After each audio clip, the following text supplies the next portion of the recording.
Bienvenue sur Africa Contractor.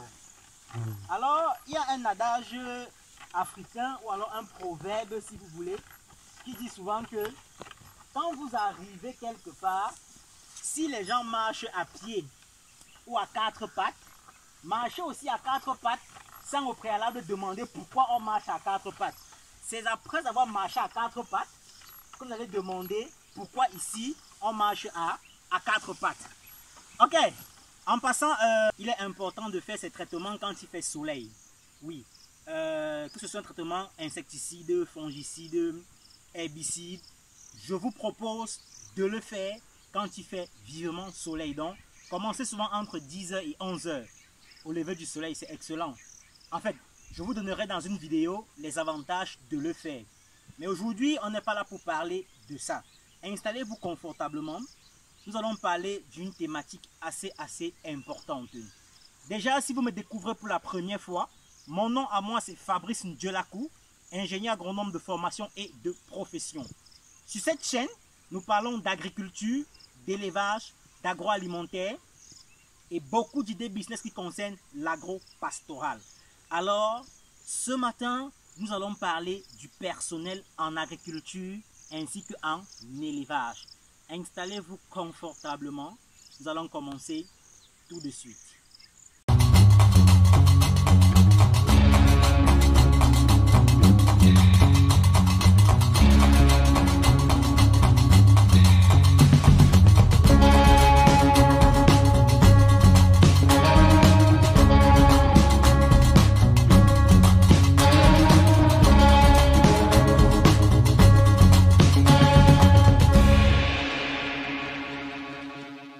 Ok, une fois de plus, soyez les bienvenus.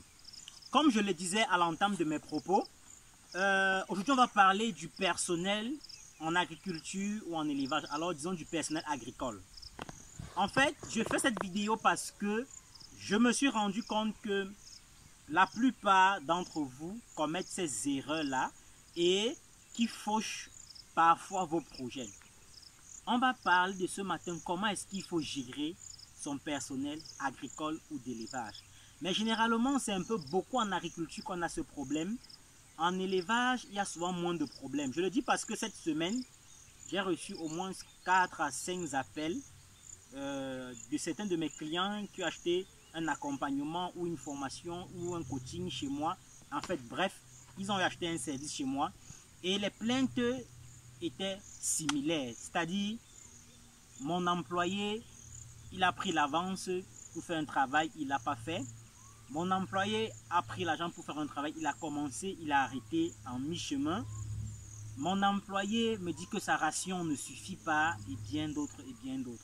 Alors ce matin, je vais vous donner quelques astuces pour mieux gérer votre personnel et éviter tous ces problèmes, tous ces maux de tête. Ok, déjà, sachez que en agriculture, c'est surtout en agriculture qu'on a ce problème. En élevage, je le dis, peut-être qu'il y a des problèmes, mais ce n'est pas très récurrent comme en agriculture. Bon, c'est-à-dire en production végétale. Parce que quand on parle d'agriculture, c'est dit avec grand A, c'est-à-dire production animale et production végétale. Première des choses, ou alors première erreur à ne pas commettre, ne remettez jamais l'avance pour un travail tant que rien n'est fait. Je veux qu'on soit un peu simple et basique. Peut-être vous travaillez dans une entreprise. Est-ce que à peine vous avoir embauché, au bout d'une semaine, vous dites à votre patron, donnez-moi une avance de salaire? Peut-être je peux me tromper. Peut-être dans certaines entreprises, ça se passe comme ça. Mais à ma connaissance, ici au Cameroun, je ne crois pas que ça se passe ainsi.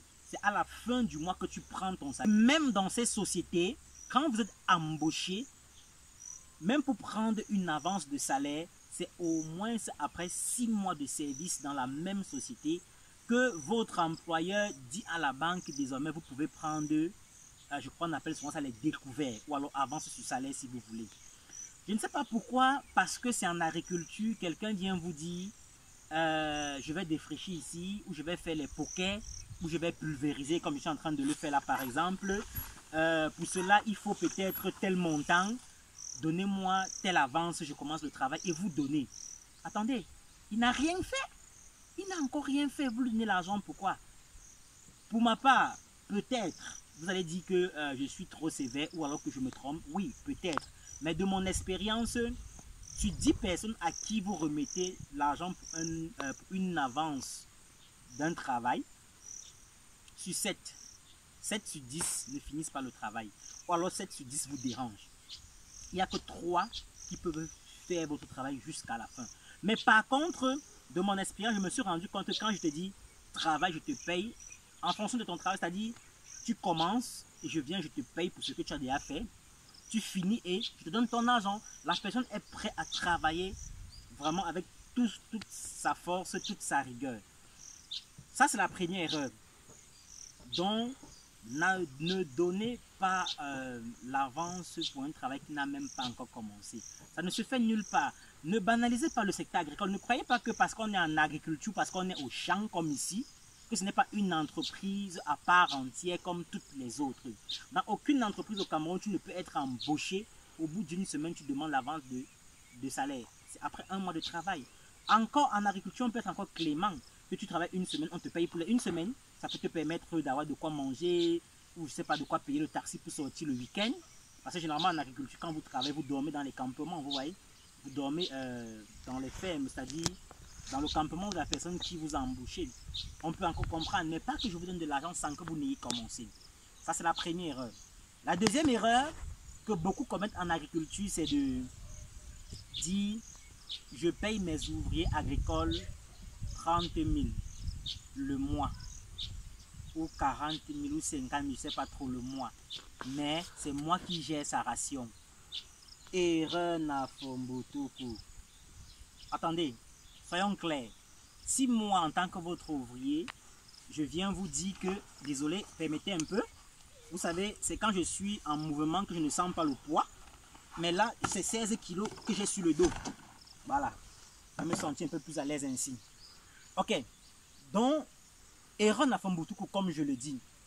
Je peux être votre employé. D'accord? Je viens et j'accepte ces 30 000 ou ces 40 ou ces 50 000, si je sais trop combien, de salaire mensuel. Et en termes de ration, moi je vous dis que je consomme 10 kilos de viande de lapin chaque semaine. Je mange du pain complet tous les matins pour mon déjeuner. Attendez, vous allez assumer? Parce que quelqu'un m'a dit non, au départ, on a conclu tel salaire, un sac de riz, un bidon d'huile, du cube, ça allait suffire. Soyez un peu honnête. Vous croyez qu'il va manger le riz durant tout le mois? Oui, il mange un mois. Le deuxième mois, il va manger du riz. Le troisième mois, il va manger du riz. Non. C'est qu'est-ce qu'il va commencer à vous demander? Le manioc, la patate, l'arachide, le couscous maïs, le couscous manioc et bien d'autres. Moi-même, à mes débuts, on me disait non, paye les gars 50 000 et tu gères leur ration. Mais mon frère, je me suis rendu compte que quand je vois ce que je dépensais pour la ration, mieux je payais le gars 80 000. Oui. Et plus tard, on a même conclu à 75 000, les gars ont pris. Et les gars se gèrent. Et s'il vous plaît, les gars gèrent maintenant minutieusement leur salaire. On ne m'appelle plus que boss. Le riz a fait que boss. Le mbunga a fait que boss. L'huile a fait que non. Chacun gère minutieusement son salaire. Est-ce que vous comprenez?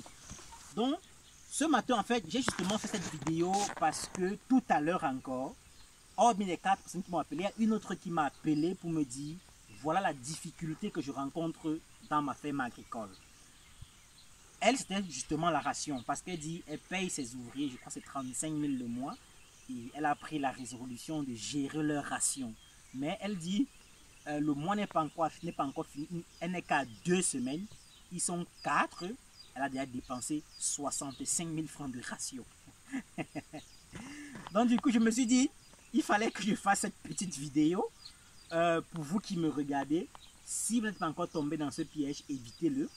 Mais si, comme ces clients qui m'ont appelé, vous êtes dans ce piège, sortez de là maintenant. En faisant quoi? Premièrement, en ne plus donnant l'avance de salaire aux gens qui n'ont pas encore commencé le travail. Ils travaillent, vous payez. Ils ne veulent pas, ils laissent. Deuxièmement, payez vos ouvriers à un salaire raisonnable. En fait, chacun peut payer son ouvrier comme il veut. Je ne dis pas de payer comme moi ou de dire qu'il y a une norme. Non. Si quelqu'un vient chez vous, il dit qu'il va travailler 10 000 francs le mois. C'est ce qu'il a trouvé meilleur. C'est sa négociation à lui qu'il assume. Mais payez-le de façon mensuelle, mais ne gérez plus sa ration. Zéro. Merci d'avoir regardé cette vidéo jusqu'à la fin. N'oubliez pas de vous abonner, n'oubliez pas de liker et surtout partager au maximum. Ciao et à la prochaine.